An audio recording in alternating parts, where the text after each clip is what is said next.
Hey guys, how's it going? It's Adam again with another book review for the class. This time I decided to read the Tim O'Brien's The Things They Carried. This was published in 1990. This edition was from 2009, so I don't know if they vary at all. But this book, I read every page, every word, to the complete end. So I can say that this was a good book. One thing to do is to summarize the book. The book was written um, in kind of short stories, but it's all about the Alpha Company. So it's a group of guys that were soldiers over in Vietnam.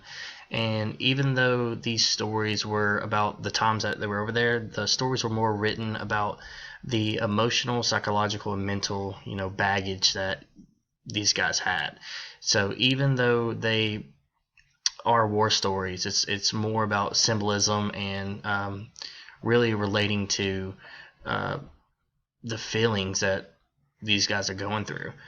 So one thing that I can say is again, I really enjoyed the book, but what I did enjoy about the book is the short stories. So it was very, kind of detailed, especially for war. So it's definitely an adult book, but detailed in, just mental states, and emotional baggage, and that I really liked. As educators, I do believe that most of us have really big hearts, and for me, I'm the type of person that is going to take on the emotions of either characters that I read or the people that are around me. I don't know if everybody's like that.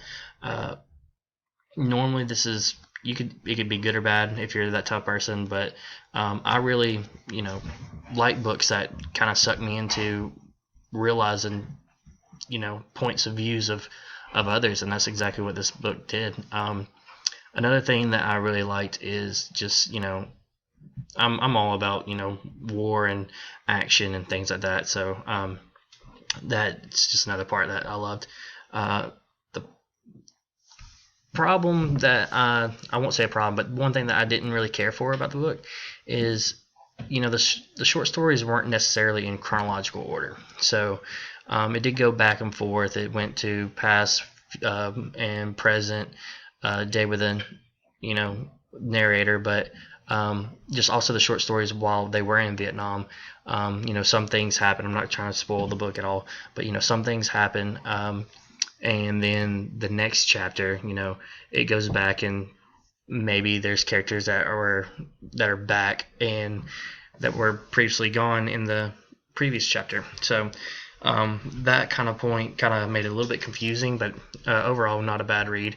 It was kind of easy to pick up on after a little while. So I can definitely say I would recommend this to anybody just for the stories. I believe it's important for people to read and kind of understand soldiers' points of view.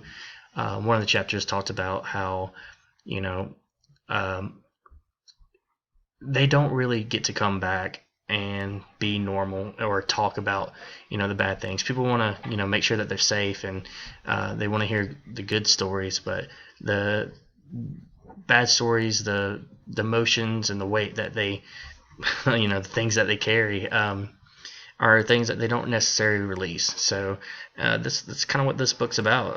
Kind of the writer is writing these stories to kind of cope with the past and to share with others that these things happen. So for the lesson plan that I chose to do, Alex has a standard for the second grade, and it is to identify the land masses, bodies of water, and the physical features on maps and globes. So one thing that I kind of feel like is a character of this book is definitely just Vietnam as a whole.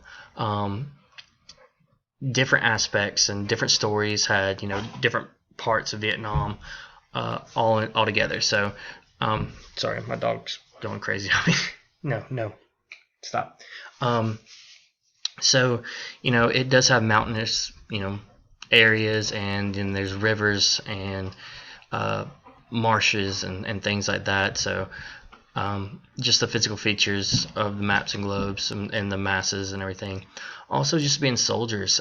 Soldiers, they measure distance in non-standard units and use compass roads and cardinal directions and things like that. So with the second grade, you could also relate it to just local, with the geographical features, and include local rivers, lakes, and oceans and mountains. So you could do these things on small maps, the globes.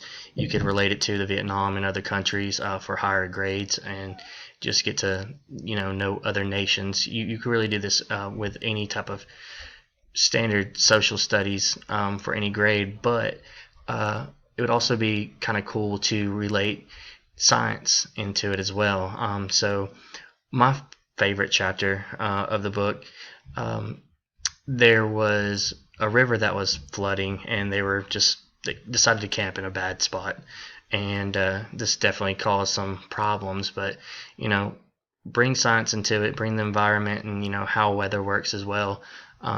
But back to the land masses and the bodies of water. It's a great theme for this book as well.